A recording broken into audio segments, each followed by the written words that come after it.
Channel math Shyam academy. और देखो आज अपन स्टार्ट करते हैं एक्सरसाइज नंबर 3.6 ऑफ पॉलिनोमियल। सो देखो क्या क्वेश्चन है। क्वेश्चन नंबर 3 देखते हैं अपन। आपको दे रखा है ये पॉलिनोमियल दे रखा है, तो यूएक्स दे रखा है, वीएक्स दे रखा है। तो आपको वेरीफाई करवाना है कि इसके इक्वल क्या होता है, ये होता है। अंडरस्टैंड। और देखो ये रिजल्ट अपन ने पहले ही वेरीफाई करवा दिया था, वहां पे देखा हो तो आपने इंट्रोडक्शन वीडियो में। अंडरस्टैंड। वहां पे भी अपन ने वेरीफाई करवाया था, तो ये रिलेशन क्या है, ट्रू है। तो देखो अपन कैसे अपन वेरीफाई कराएंगे इसे। सेम प्रोसेस है, पहले जैसे किया था वैसे। देखो कैसे आपको क्या करना है, पहले क्या निकालो एलसीएम, फिर क्या निकालो एचसीएफ, दोनों का मल्टीप्लिकेशन कर लो। अंडरस्टैंड। वो किसके इक्वल आना चाहिए, यूएक्स इंटू वीएक्स के। देखो यूएक्स कौन है, ये रहा और ये रहा, इन दोनों को मल्टीप्लिकेशन के इक्वल आना चाहिए। अंडरस्टैंड। तो पहले सबसे पहले क्या करो, एलसीएम निकालो और एचसीएफ निकालो। तो देखो आपके पास दे रखा है यूएक्स दे रखा है क्या, x माइनस 1 का होल स्क्वायर। इसके बाद में वीएक्स दे रखा है आपको क्या, एक्स स्क्वायर माइनस 1। तो सबसे पहला काम, जब भी अपन एचसीएफ और एलसीएम निकालते हैं तो सबसे पहला काम क्या करता है, फैक्टर करता है क्या। अंडरस्टैंड। तो देखो फैक्टर करता है यहाँ पे। देखो इसके फैक्टर करेंगे अपन, तो देखो यहाँ पर फॉर्मूला अप्लाई नहीं करना आपको। अंडरस्टैंड। देखो कैसे, मैंने आपको बताया था ना, एक हथियार अपना फॉर्मूला अप्लाई करने वाला। तो देखो फॉर्मूला अपन दो ही फॉर्मूले अप्लाई करते हैं यहाँ पे ओनली। देखो कौन से, क्यों, और वो भी क्यों करता है अपन। देखो ए माइनस सॉरी ए स्क्वायर माइनस बी स्क्वायर, एक तो ये करते हैं, और ए क्यू माइनस बी क्यू। देखो यही क्यों करते हैं, क्योंकि देखो अपन जो भी फैक्टर करेंगे ना, वो किस फॉर्म में आना चाहिए, मल्टीप्लाई की फॉर्म में आना चाहिए। अंडरस्टैंड। अरे फैक्टर का मतलब क्या, पार्ट्स में तोड़ना, ब्रेक करना। और ब्रेक कैसे करेंगे अपन, हमेशा मल्टीप्लाई की फॉर्म में। अंडरस्टैंड। जैसे मान लो आपके पास 10 है, तो अपन इसे ऐसे नहीं लिख सकते 5 + 5, ये फैक्टर नहीं होंगे इसके। अंडरस्टैंड। ये इसके फैक्टर नहीं होंगे, अपन इसको ऐसे लिख सकते हैं 2 × 5, यानी मल्टीप्लाई की फॉर्म में। तो ये क्या होगा, इसके फैक्टर हो गए 10। समझिए क्या बात को। यानी अपन ये ध्यान देंगे यहाँ पर क्या, कि फैक्टर होने चाहिए 2 पार्ट्स में, 2 पार्ट्स मान लो, 3 पार्ट्स मान लो। अंडरस्टैंड। यानी टुकड़े होने चाहिए और मल्टीप्लाई फॉर्म में आने चाहिए सारे। तो देखो यहाँ से अपने को मल्टीप्लाई फॉर्म में मिलता है, देखो 2 पार्ट्स हो जाते हैं इसके, कैसे a + b और a माइनस हो गए क्या। देखो 2 पार्ट हो गए इसके और मल्टीप्लाई फॉर्म में। इसके बाद में देखो यहाँ से भी 2 पार्ट्स मिलते हैं अपने को, क्या a minus b a square plus b square plus ab। देखो एक पार्ट ये मिल गया, एक ही मिल गया। इस पूरे को अपन ने ओपन किया या फिर इसके फैक्टर किए, तो 2 पार्ट्स मिल गए अपने को। अब देखो अगर अपन यहाँ पे यू फॉर्मूला अप्लाई करते हैं, देखो कौन सा, a माइनस बी का होल स्क्वायर। तो देखो यहाँ पे क्या होगा, a माइनस बी का होल स्क्वायर क्या हो जाएगा, a square plus B square minus 2ab। बताओ इसके फैक्टर हो गया, अपने को पार्ट्स में मिलेगा, नहीं मिलेगा और मिलने चाहिए थे कैसे, मल्टीप्लाई में। तो अपन फॉर्मूला अप्लाई नहीं करेंगे, अपन यहाँ पे ओनली 2 ही फॉर्मूले अप्लाई करेंगे इस चैप्टर में। अंडरस्टैंड। तो चलो देखिए, यानी ये आप सेम ऐसा कैसे लिख दो, x माइनस 1 का होल स्क्वायर। अब देखो इसके फैक्टर कर सकते हैं क्या, देखो कैसे। आपको दे रखा है x स्क्वायर माइनस 1 का मैं ऐसे कर दूं स्क्वायर, इसका मतलब ये तो x स्क्वायर माइनस 1। अब देखो यहाँ पे अपन फॉर्मूला अप्लाई कर सकते हैं, देखो कैसे, कौन सा लग जाएगा, a square minus B square. क्या होता है, a + b a minus b, तो लगा देंगे क्या हो जाएगा, x + 1 और x माइनस 1। ये देखो फैक्टर हो गए इसके, मल्टीप्लाई फॉर्म में आ गए, x + 1 और x माइनस 1। अब देखो अपने को क्या क्या चाहिए, एलसीएम चाहिए और एचसीएफ चाहिए। एलसीएम क्या हो जाएगा, लोअर कैटेगरी को है सारे ये, तो ले लो। देखिए क्या, x माइनस 1, देखो दोनों एक्सप्रेशन में से लेना है अपने को। पहले वाले में से x माइनस 1 आ गया, दूसरे वाले में से देखो x + 1 आ जाएगा, फिर x माइनस 1 नहीं लेंगे क्योंकि पहले आ गया, रिपीट नहीं होगा। इसके बाद में क्या, पनिशमेंट कैसे इनको ज्यादा देंगे। अंडरस्टैंड। तो ज्यादा देखो यहाँ पे x माइनस 1 की पावर देखो, देखो ऊपर देखो कितनी है, 2 है, यहाँ पे कितनी है, तो ज्यादा कौन सी हो गई, 2।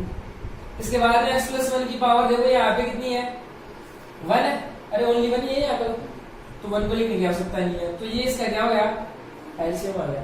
अब देखो एचसीएफ, देखो इसका एचसीएफ क्या हो जाएगा, एचसीएफ का मतलब हाई कैटेगरी वाले, हाई कैटेगरी का मतलब क्या, कॉमन, जो होशियार हो दोनों जगह बैठा हो। तो देखो दोनों जगह कौन बैठा है, यहाँ पे x-1 यहाँ पे भी है, यहाँ पे भी है, तो x-1 आ गया। अंडरस्टैंड। अब हाई कैटेगरी में मतलब होशियार है, तो इसका मतलब क्या है, पनिशमेंट कम, कम का मतलब पावर, कम पावर कम। देखो यहाँ पे x-1 की पावर कितनी दे रखी है, 2 दे रखी है, यहाँ पे कितनी है 1, तो कम कौन सी हो गई 1, और 1 को लिखने की आवश्यकता नहीं, क्यों लिखता उसका मतलब। तो देखो एलसीएम ये मिल गया, एचसीएफ ये मिल गया अपने को। अब देखो क्या करना है अपने को, पहले तो क्या कर लो इनको मल्टीप्लाई, इन दोनों को मल्टीप्लाई कर लो और यहाँ पे यूएक्स वीएक्स को मल्टीप्लाई कर लो और दोनों इक्वल आ जाते हैं, तब ये वेरीफाई हो जाएगा। ये जो रिलेशन है वो क्या है, ट्रू है। फिर देखो तो अपन क्या करते हैं, सबसे पहले इसका क्या लेके चलते हैं, एलएचएस। एलएचएस लेके चलो लेफ्ट हैंड साइड। देखो क्या है, एलसीएम इनटू एचसीएफ, ये है इसका एलएचएस। तो देखो एलसीएम क्या है आपके पास, x-1 का होल स्क्वायर और आ गया x+1 इंटू एचसीएफ आ गया अपने पास क्या, x-1। तो यहाँ पे फॉर्मूला अप्लाई हो जाएगा, a+b a-b हो जाएगा क्या। तो कौन सा हो गया, a² - b²। देखो x-1 का होल स्क्वायर और ये देखो क्या हो गया x² और 1 का स्क्वायर।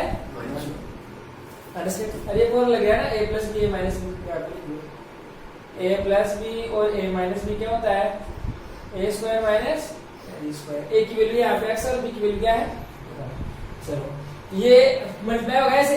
अब देखो नेक्स्ट बात करते हैं क्या, देखो ux और vx ले लो, यानी अपन लेके चलते हैं क्या, RHS right hand side. Right hand side क्या है, ux इंटू vx, दोनों को मल्टीप्लाई कर दो। देखिए क्या है, ux क्या है x-1 का होल स्क्वायर इंटू vx क्या है x² - तो बताओ देखिए एलएचएस और आरएचएस सेम है। देखो ये और ये सेम है, तो अपन क्या बोल सकते हैं यहाँ से, एलएचएस किसके इक्वल है, आरएचएस के इक्वल। तो ये रिलेशन क्या है, ट्रू है, वेरीफाई हो गया, यानी किसके इक्वल, ये लगातार ये आ गया अपने पास। ऐसे अपन सोल्व करेंगे। चलो नेक्स्ट देखो क्वेश्चन नंबर 4 देखते हैं।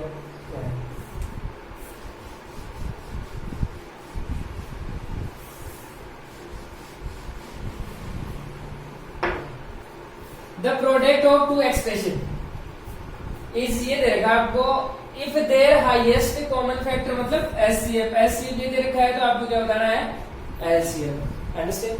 अब देखो यहां से एक बात देखो, आपको क्या दे रखा है, प्रोडक्ट ऑफ टू एक्सप्रेशन दे रखा है, एक एचसीएफ दे दिया, एक एलसीएम दे दिया। तो ये देखो ये सब चीजें कहां पर आती है, देखो अभी अपन ने रिजल्ट देखा था यहाँ पे, अंडरस्टैंड, और वो रिजल्ट आपको डायरेक्ट याद भी होना चाहिए। अरे उसमें देखो प्रोडक्ट ऑफ एक्सप्रेशन आता है, अरे product of two expression equal क्या होता है, एचसीएफ इनटू एलसीएम, यही होता है क्या। तो देखो अपन यहां से क्या लिख सकते हैं, प्रोडक्ट ऑफ टू एक्सप्रेशन, या फिर ऐसे ले सकते हैं first into second, first expression into second expression किसके इक्वल होता है, एलसीएम इंटू एचसीएफ इक्वल होता है, होता है। तो देखो यहाँ पे वैल्यूज पुट कर दो, आपको जो जो दे रखी हो, इन दोनों का प्रोडक्ट दे रखा आपको ये, तो पुट कर दो, क्या हो गया x-7 और x² plus 8x plus 12y equal, LCM कितना दे रखा है, एलसीएम नहीं दे रखा है, एचसीएफ दे रखा है क्या, देखो x+6, कितना काम मिल गया। इसके बाद में आपको क्या पूछा है, एलसीएम पूछा है, तो यानी एलसीएम की वैल्यू चाहिए, तो जो इसके पास है उनको हटा देंगे अपन, अंडरस्टैंड। तो देखो x+6 है, तो ये इधर चला जाएगा किसमें, डिवाइड में। तो देखो यहाँ से अपन ऐसे बोल सकते हैं क्या कि एलसीएम के इक्वल क्या आ जाएगा, देखो ये इधर बच जाएगा एलसीएम, तो ये इधर आ गया डिवाइड में, तो क्या हो गया x-7 और x² plus 8x plus 12y divide by x+6, ये हो गया, ऐसे लिख देंगे। अब देखो यहाँ पे क्या करेंगे अपन, आपको ये पता है जब भी अपन एचसीएफ और एलसीएम लेते हैं तो हमेशा उनमें क्या काम करते हैं, एक काम करते हैं क्या, कॉमन सभी में करते हैं अपन, फैक्टर तो सभी में करना होता है क्या, अंडरस्टैंड। तो आपके दिमाग में ये आना चाहिए कि अब देखो अपन इसे कैसे सोल्व करें। तो अब अपन देखो यहाँ से ये कर सकते हैं, ये कौन सी इक्वेशन है, क्वाड्रेटिक को, क्वाड्रेटिक को अपन फैक्टराइज कर सकते हैं, तो इसको टुकड़े की फॉर्म में लिख देंगे अपन, अंडरस्टैंड। और फिर देखते हैं आगे देखें तो देखो क्या, या तो आप क्या कर लो, इसको अलग से फैक्टराइज कर लो, या फिर देखो डायरेक्ट साथ में भी कर सकते हो। तो देखो अपन अलग से कर लेते हैं इसके फैक्टराइज, इसको फैक्टराइज कर लेते हैं कि आपको क्या देगा, x square plus 8x plus 12। तो देखो क्या ऐड करने पे क्या आना चाहिए, x का कोएफिशिएंट कितना है प्लस के ऐड, और मल्टीप्लाई करने पे कितना आना चाहिए, देखो 12 है और यहाँ पे क्या है 1 यानी 12 और प्लस का साइन ये आना चाहिए। अब देखो इस प्लस का मतलब दोनों ऐड करने पे आएंगे, तो देखो वो नंबर कौन से है, दो नंबर चूज करना है अपने को, दोनों कंडीशन को फॉलो करना चाहिए। तो देखो कौन से नंबर हो सकते हैं, ये मान सकते हैं कि अपन 6 और 2, अंडरस्टैंड। देखो दोनों को ऐड करो, 8 आ गया, दोनों को मल्टीप्लाई कितना आ गया 12 आ गया। तो चलो कुछ करते हैं, x square plus 2x plus 6x plus 12। अब देखो यहाँ से क्या कॉमन आ गया, x आ गया तो क्या बच गया x प्लस 2, यहाँ से क्या कॉमन आ गया प्लस के 6 आ गया तो क्या बच गया x प्लस, देखो x plus 2 x plus 2 common है तो बाहर निकाल लेते हैं, तो क्या आ गया x प्लस 6। देखो यानी इसकी जगह अपन ये पुट कर सकते हैं, अरे ब्रेक कर दिया ना इसको, देखो 2 पार्ट्स में ब्रेक कर दिया, तो इसकी जगह ये पुट कर दो, तो क्या आ गया आपके पास एलसीएम x माइनस 7, इसकी जगह देखो ये पुट कर देगा अपन x प्लस 2 और x plus 6 divide by x plus 6। देखो x plus 6 x plus 6 cancel हो गया, तो एलसीएम क्या मिल गया अपने को x माइनस 7 और x प्लस। देखो क्वेश्चन आसान है, इजी है, कोई हार्ड नहीं है। देखो क्या काम करना है वापस से देख लो, देखो ये आपको डायरेक्ट रिजल्ट याद होना चाहिए तो पहले बात, और देखो ये आपके दिमाग में आएगा कैसे कि अपने को ये फॉर्मूला अप्लाई करता है कैसे। देखो आपके पास ये देगा product of two expression HCF और एलसीएम, तो ये सारी चीजें तो अपने को पता है इस फॉर्मूले में आती है, तो ये अप्लाई कर दे। इसके बाद में यहाँ से एलसीएम की वैल्यू निकाल दी। अब आपके दिमाग में क्या आया कि हाँ इसके फैक्टर और कर सकते हैं, ब्रेक कर सकते हैं इसे, इसको ब्रेक कर दिया, इसकी जगह ये पुट कर दिया अपन ने और फिर डिवाइड कर दिया, अंडरस्टैंड।